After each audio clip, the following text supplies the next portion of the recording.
Though every thoroughbred has its own unique style of running, they can generally be classified into a few broad groups: front runner, stalker, mid-pack runner. But none of these styles is able to inspire and excite racing fans like the closer. Throughout the years, there have been many great closers: Concern, Vigors, Megahertz. But only one horse was so prolific, so breathtaking and exhilarating that his name would become synonymous with the come-from-behind win. That horse was Silky Sullivan. It was electric. He was a marquee horse. And once the word got out that he was the type of horse he was worth a lot of people at the gate. Yeah, it created larger crowds, of course. They all came to see him run because he was always the underdog. Sullivan on the outside. Silky Sullivan is now fourth. Silky Sullivan is third. Here comes Silky Sullivan on the outside.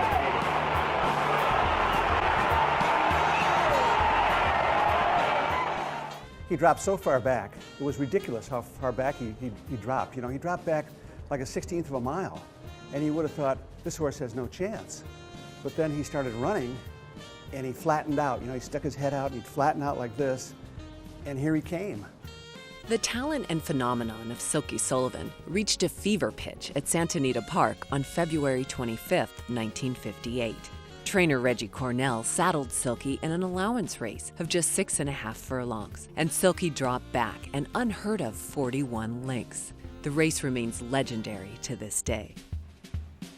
There they go. Music Man Fox is going to the front.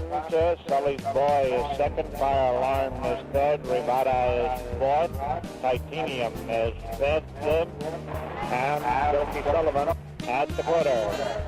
The bend in front. Behind by 1/2. Music Man Fox is second, 1 length. Fire Alarm is third ahead. Titanium is fourth. A half length on the outside. Rivada, Sully's Boy, and Silky Sullivan is moving up. Turning for home is Music Man Fox in front by 1 length. Hoops the bend is second by Einstein 1/2. Rivada third, a half length. Sully's Boy is fourth. And Fire Alarm, Silky Sullivan on the outside. Silky Sullivan is now fourth. Silky Sullivan is third. Here comes Silky Sullivan on the outside.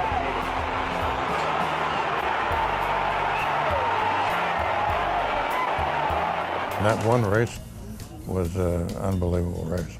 There was a cinematographer around him, Joe Burnham. And Joe Burnham, he had the field in his sights, in his camera lens, and he panned back to Silky Sullivan, who was, way back. I think, given the whole package, Hollywood couldn't have crafted a star like him. His looks, his name, his style. So he was a natural, and he was going to be a star, Just 11 days later, Silky faced his biggest challenge yet, running in the 1958 Santa Anita Derby. The Santa Anita Derby draws its record crowd of 63,000 in California, all primed for a duel between Old Pueblo, number 1A, ridden by Eddie Arcaro, and Silky Sullivan, number 3, mounted by Willie Shoemaker. The barrier goes up on the field of 10, bounds down the track. Coming past the stands, Aliwa, number 6, in front. Old Pueblo outside and Saberdale inside, battling for second place. But where is Silky? With Aliwa still leading down the backstretch, if ever a horse looked out of it, it's Silky Sullivan, dead last, 30 lengths back. That's the way Silky runs, and he's doing it again, coming into the stretch. The popular colt runs around the rest of the field with ease. There he comes down the outside as Aliwa runs out of gas. Silky Sullivan from about 30 lengths back rolls up and wins, going away by 3 full lengths. For the shoe and Silky, 83,400, more than twice as much as all he'd won before put together. Shoe in the Santa Anita Derby had him much closer than he had been before. Instead of being 9 miles out of it, he was only 4 miles out of it, And that was his best race. That really was his best race. And I'm not so sure he ever duplicated that race again.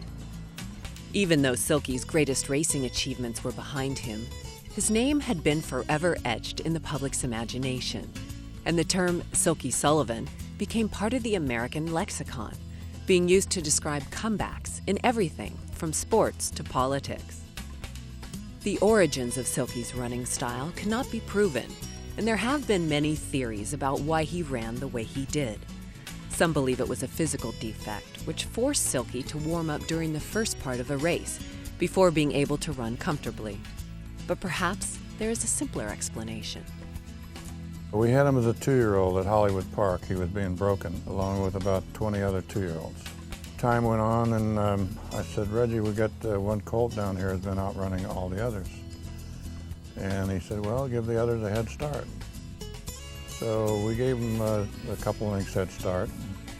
He'd come along and beat him, and the next workout we'd give him 5 lengths head start, and then 10 lengths, and on and like that. And I really think to this day that's why Silky learned to run the way he did. He thought he was supposed to give everybody a head start.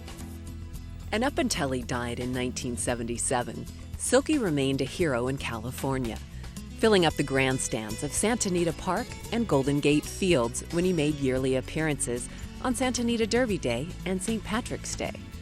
The faces in the crowds watching the beautiful chestnut horse kick and prance each year left little doubt about Silky Sullivan's place in the hearts of racing fans. To this day, when a racehorse drops back to a seemingly impossible deficit and somehow rallies back to the lead, the name Silky Sullivan is invoked again and again. A horse who changed racing forever with a few brief flashes of brilliance.